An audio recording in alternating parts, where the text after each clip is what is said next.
Hi, ഇന്ന് നമ്മൾ ചപ്പാത്തിക്കൊക്കെ ബാക്കി വരുന്ന മാവ് ഉണ്ടാവുമല്ലോ. അപ്പോൾ അത് കുറച്ചാണെന്നുണ്ടെങ്കിൽ അത് വെച്ചിട്ടൊരു സംഭവം ഉണ്ടാക്കാം. അപ്പോൾ അതിന് വേണ്ടിയിട്ട് എത്ര മാവ് ബാക്കിയുണ്ടോ അതൊരു പാത്രത്തിൽ വെച്ച് അതിലോട്ട് വെള്ളം ഒഴിച്ചിട്ട് അത് കുതിർക്കാൻ വയ്ക്കണം.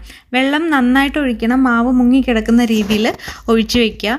ഞാനൊരു 2-3 മണിക്കൂർ അങ്ങനെ വെള്ളത്തിൽ വെച്ചിട്ടുണ്ട്. അതിനുശേഷം ഇനി ഇത് നമ്മൾക്ക് നന്നായിട്ട് പിഴിഞ്ഞെടുക്കണം. ഇങ്ങനെ അത് നന്നായിട്ട് കൈകൊണ്ട് തന്നെ ഇങ്ങനെ അമർത്തിയാൽ മതി. എന്നിട്ട് അതിൻ്റെ ആ പാല് മാത്രമായിട്ട് ഇങ്ങനെ എടുക്കുകയാണ് ചെയ്യേണ്ടത്. വെള്ളത്തിലിട്ട് മിക്സ് ആകുമ്പോൾ അങ്ങനെ പാല് മാത്രമായിട്ട് വന്നോളും. എന്നിട്ട് അതിൻ്റെ ബാക്കിയുള്ള സംഭവം നമ്മൾ കളയുക. അപ്പം നമ്മൾക്കിത് എന്തായാലും അരിച്ചെടുക്കാം. ഇനി ഈ അരിച്ചെടുത്ത പാല് നമ്മൾക്കൊന്ന് തെളിയുന്നത് വരെ അതേപോലെ വയ്ക്കണം. അത് ഇത്തിരി സമയമെടുക്കും.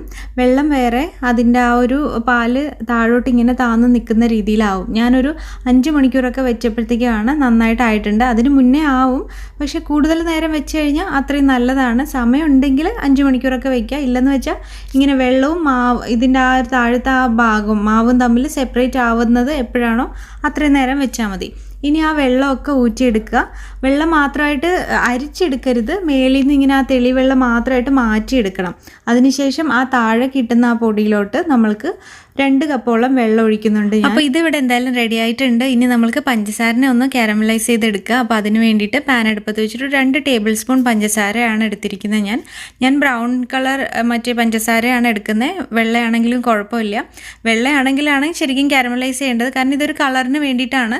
ഞാൻ പക്ഷേ ഇത് കാണിക്കാൻ വേണ്ടിയിട്ട് ഒന്ന് കാരമലൈസ് ചെയ്ത് കാണിക്കുന്നതേ ഉള്ളൂ. ബ്രൗൺ കളർ പഞ്ചസാരയാണ് എടുക്കുന്നതെങ്കിൽ ഇപ്പം എങ്ങനെയായാലും നല്ല ഡാർക്ക് കളറായിട്ട് കിട്ടിക്കോളും. അതുകൊണ്ട് കുഴപ്പമില്ല, കാരമലൈസ് ചെയ്യേണ്ട ആവശ്യമില്ല.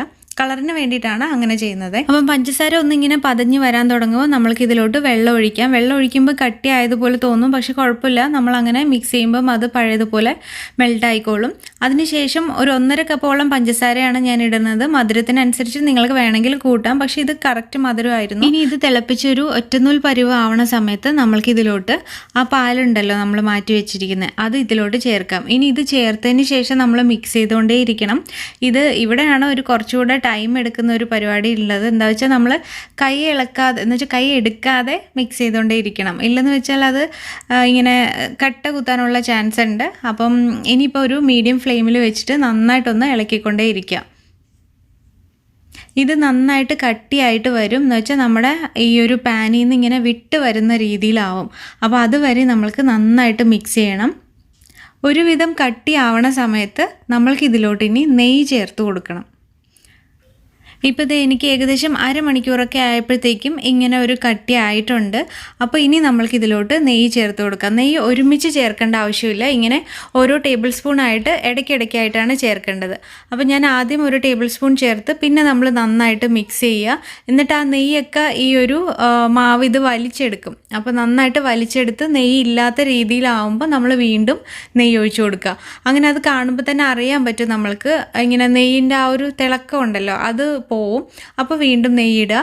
അങ്ങനെ തനിയെ നമ്മൾ ആക്കി ഒരുപാട് നേരം മിക്സ് ചെയ്യുമ്പം ആ വീണ്ടും നമ്മൾ ഇട്ട നെയ്യൊക്കെ അവസാനം ആകുമ്പോഴത്തേക്കും തെളിഞ്ഞ് മേലോട്ട് വരാൻ തുടങ്ങും. അപ്പോൾ ആ ഒരു സ്റ്റേജ് ആകുമ്പോൾ നമ്മൾ പിന്നെ നിർത്തണം. അതുവരെ നെയ്യിട്ട് കൊടുക്കണം. ഞാനിവിടെ ഏകദേശം ഒരു 4 ടേബിൾ സ്പൂണോളം നെയ്യാണ് ഇട്ട് കൊടുത്തിരിക്കുന്നത്.